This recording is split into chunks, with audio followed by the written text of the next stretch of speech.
Hello my beautiful people, ndabaramukije mwese muri kunkurikirana mu kiganiro.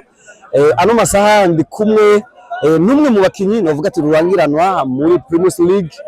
Numukinyi amaze gukina ama equipe menshi atandukanye, harimo Rokoko eka n'ayandi menshi atandukanye. Gushika no masaha turaza kumenya amakuru menshi cyane bivuye kuri we, turaza kuyaga amakuru menshi aza kutubwira byinshi. Ati yambu Mafuta.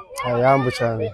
Mafuta ano masaha numukinyi ari kuvyitwaramo neza muri Premier League, ari gukina neza. Ano masaha mu karuhuko aho twaje kuraba dusanga umufisi urukino ama ihiganwa, ariko byagenze uko byagenze kose ndibaza ntacyo byishe muri football ko haburana babiri agasindumu. Urukino rwo n'umusoro gwakiriye gute?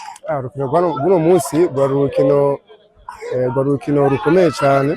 Ndazi marubonye impande zibiri zose harimo ritme kuva dutangura kugira dushesa. Urukino ruheza abakinyi bitanga cyane, ekipe zagerageje gusatirana, gusa muga nkuko mwabibonye ekipe veteran ikanye intsinzi kubera zimwamuzi imisi yose ko haburana babiri agatsinda umwe.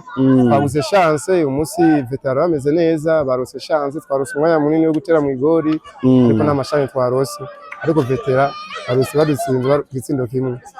Okay Mafuta, ku bantu bari kukuraba hano harimo abazi ekipe rimwe muri wakiniye muri umwaka uheze, woshaka kubabwira ekipe bakiniyemo na ekipe muri uno mwaka tugiye tujemo ekipe uzokinira. Muri umwaka uheze nkina muri Kayanza United, ariko uyu mwaka sindatora shwa naho champion yegereje, sindahitamo ekipe ishobora kujamo. Okay, novuga muri Premier Division umazemo urumurambe, umazemo imyaka myinshi cyane. Uko umwaka uheze ni kubandanya ubyitwaramo neza. Mbe nijye banga ubukoresha kugira ngo ugume uhagaze ku rutonde kandi ugume uhagaze neza? Oya mu bisanzwe sivuga ngo nibanga canke ngo nubuhinga bw'umuntu. Ibintu byose umuntu abikesha Imana ko bose bigenda, umuntu gusa aritanga agashiramo inguvu, agashiramo ishaka, ibindi byose ni Imana bikora. Ano masaha uri umukinyi defenseur, twabonye mu kibuga Boban wamubangamye cyane gushika naho yahaso kwisabira ave mu kibuga. Mbe kujya ukina football ntanzigo babirimwo haje? Oya ntanzigo babirimwo, gusa urazi ko football mugiye muri football naho mwamuvukana, ubugenzi muri match niho bamuza kuba uko match yeze. Kandi Boban n'umugenzi wanje cyane, ariko iyo turi mu kazi n'umuntu bari mu kazi nyene. Okay, dufatira kuri ibi abakinyi benshi bakina muri Premier Division muri football, bakina mu higana ry'u Burundi, baravuga yuko salaire atabwo ari ikirenga umushahara. Wewe ntabwo wiyumvira uzohava uja gukinira hanze y'igihugu cy'u Burundi? Oya, mumba tugereranije championnat mu Burundi yacari hasi ugereranije n'urwego rw'ibindi bihugu. Rero mu gihe rero ikiri hasi, urumva ntiyashobora kunganya n'ibindi bihugu byamaze gutera imbere muri football.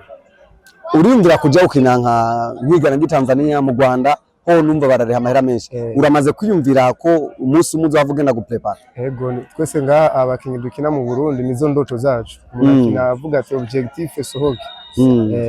Kubera isarere mu Burundi cyangwa recruitment na mahera make na mahera kwifashisha. Mugasa amafaranga ushobora gukora umugambi, ushobora guhindura ubuzima. Ariko ngani nka encadrement ufise vision uvuga ati igihe n'igihe nzosohoka. Uramaze kugenda guprepara hanze y'igihugu? Oya ntibirashika. Narigeze kumva ko yigeze kuja mu Rwanda. Warugiye kugirana?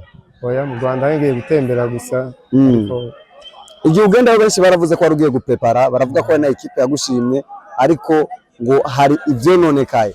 Kubaho nonekaye kutubwiza ukuri? Oya mu bisanzwe ibijya bihugu byamaze gutera imbere, kujya gutesta umva wahaye invitation bawatumiwe, gusa mugabo jewe siyo byari binjanye. Ndazi iyo iza ko ari ibyo byinjanye byari kumenyekana. Abafana bawe canke abantu bakunze umupira wawe canke bakunze impano yawe bitege iki muri uyu mwaka uzi? Uyu mwaka utegereza gukorana ishaka kugira ngo ibintu byose umuntu yari yifuza atari bwashike, kugira ngo uyu mwaka arabe ko ashika ku ntego yihaye. Urakoze cyane. Murakoze nawe.